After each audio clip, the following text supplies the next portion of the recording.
1913년 왕민통 본명 완안동기 은청나라의 명문가에서 태어났습니다. 그녀의 아버지 완안이표는 만주 8기 중 하나인 만주 양왕기 출신이었고 어머니는 걸륭제의 직계 후손이었습니다. 왕민통은 어릴 때부터 청나라 미녀 공주로 불리며 학문과 예술에도 뛰어난 재능을 보였습니다.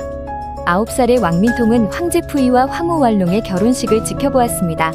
푸이의 고모딸과 결혼한 푸이의 모습은 어린 왕민통에게 깊은 인상을 남겼습니다.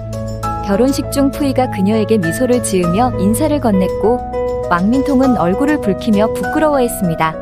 그 순간 이후로 푸이는 그녀의 마음속에 영원히 남아있었습니다.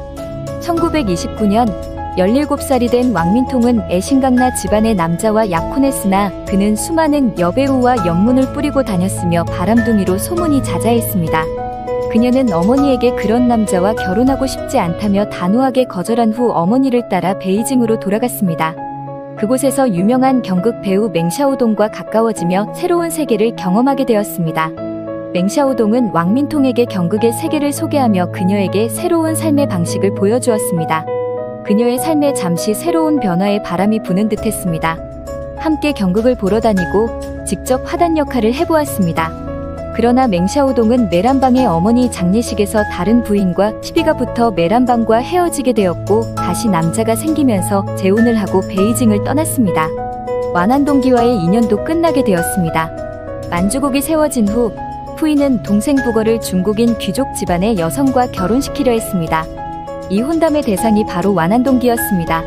완안동기 집안에서는 이 혼담을 받아들였지만 일본은 한 발 앞서 결혼을 추진했고 부걸은 결국 일본인 사가 히로와 결혼하게 됩니다.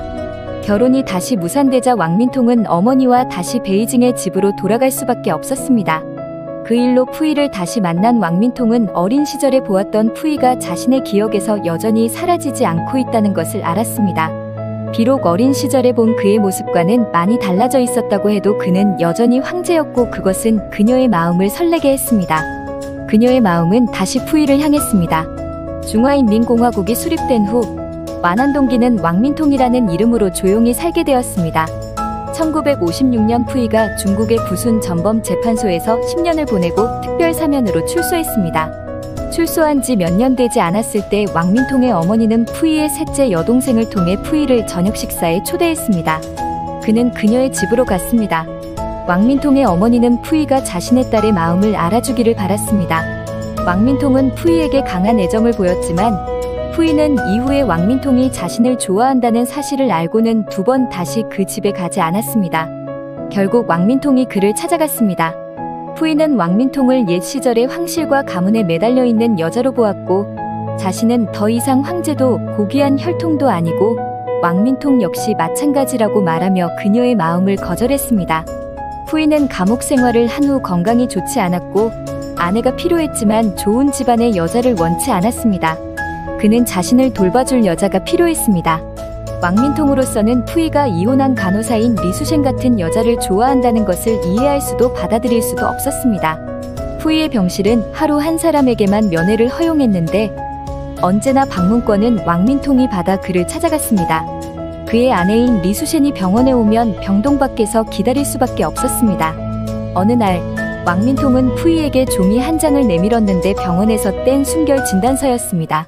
푸이는 당혹감을 감추지 못하고 미친 것이 아니냐고 소리쳤고 왕민통은 그에 대한 자신의 사랑을 증명하고 싶은 것뿐이라고 했습니다. 결국 푸이는 그녀의 행동을 참지 못하고 왕민통에게 나가라며 다시 오지 말라고 소리쳤습니다. 사가 히로는 푸이가 그렇게 화를 낸 것은 처음이라고 회상했습니다. 그녀는 울면서 집으로 돌아갔고 다시는 찾아오지 않았습니다. 푸이는 1967년 암으로 사망했습니다. 왕민통은 푸이와의 인연이 끊긴 후 결혼을 완전히 포기하고 집에서 평생을 혼자 살게 되었습니다. 어렸을 때부터 곱게 자라기만 해서 생활 능력이 부족했던 그녀는 가난하게 살았습니다.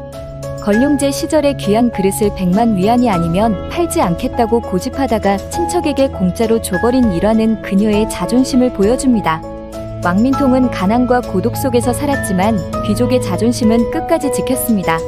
2003년 친척의 권유로 양로원에 들어갔지만 한 달 만에 음식을 먹다 질식사로 세상을 떠났습니다. 그녀의 나이는 91세였습니다. 왕민통의 삶은 시대의 변화 속에서 비극적으로 끝났습니다. 왕조가 건재했던 시절이나 지금 같은 자유로운 시대에 태어났다면 그녀의 운명은 달라졌을지도 모릅니다. 더 재미있는 스토리로 돌아오겠습니다. 구독과 좋아요는 다음 이야기를 만드는 데 힘이 됩니다. 감사합니다.